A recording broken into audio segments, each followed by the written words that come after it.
Mu 2003 ekitavu ky'abakozi ki NSSF lwe kyavaayo n'enteekateeka namutaayika okufuna ettaka yika lukaaga ku kasozi Lubowa ku luguudo lw'Entebbe okuzimba amayumba mu bifo ebiteeketeeka obulungi. Olw'enkaayana ezaali ku ttaka lino naddala mu luli olulangira, NSSF yatandika okuzimbawo mu 2018. Akadde kano ennyumba 306 ziwedde okuteekateeka mu biti eby'enjawulo. Twazimbye sewage eyaffe nga eyo gye tugenda okukozesa okukola ku sewage yoneva mu mayumba. Twazimbye infrastructure y'amazzi, twazimbye infrastructure y'amasannyalaze, twataddemu ne internet. Buli nnyumba eri wano ejja kufuna internet.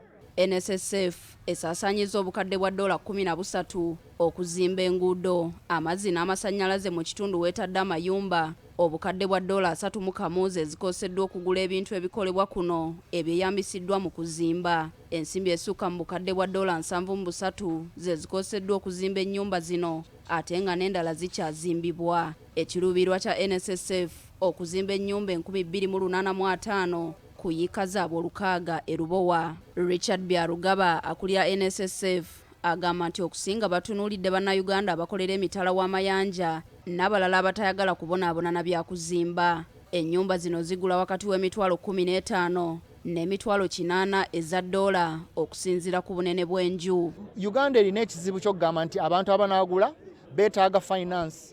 Bw'ogenda mu banks ezisinga teziyagala kuwola kubanga tezibeera na ssente za kuwola kumala budde buwanvu. So kye tugenda okukola, tugenda kuleetamu enkola gye bayita rent to own.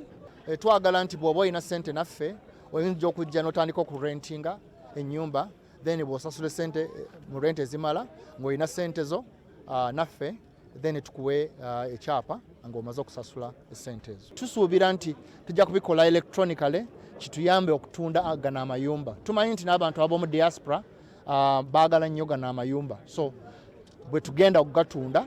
Byarugaba ategeezezza Pulezidenti Museveni nti bandibadde bali wala nnyo naye enkaayana z'ettaka zabazannye mabega. Mu kwanukula, Pulezidenti Museveni agambye abantu oba ebitongole ebirina enkulaakulana ey'omuggundu tebalina kutaataaganyizibwa nkaayana ku ttaka oba abafera ababeera beekiiseemu.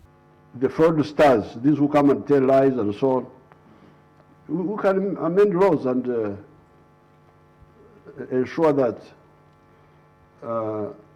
the project goes on. Even if somebody is claiming, you can continue claiming while the project is going on instead of.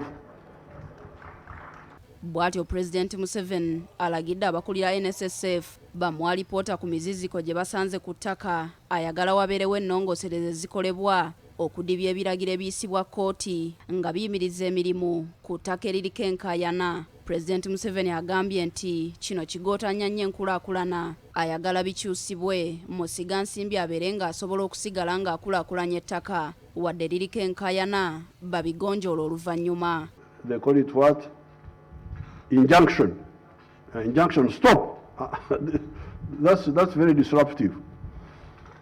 If you have got a case, let me continue with my project. If you win in the future, I can compensate you when the project is already finished. But this is the injunctions which stop, I think we can study all that. You write up all that what you said. Carlton Scovia Nakamia, BBS Telefina.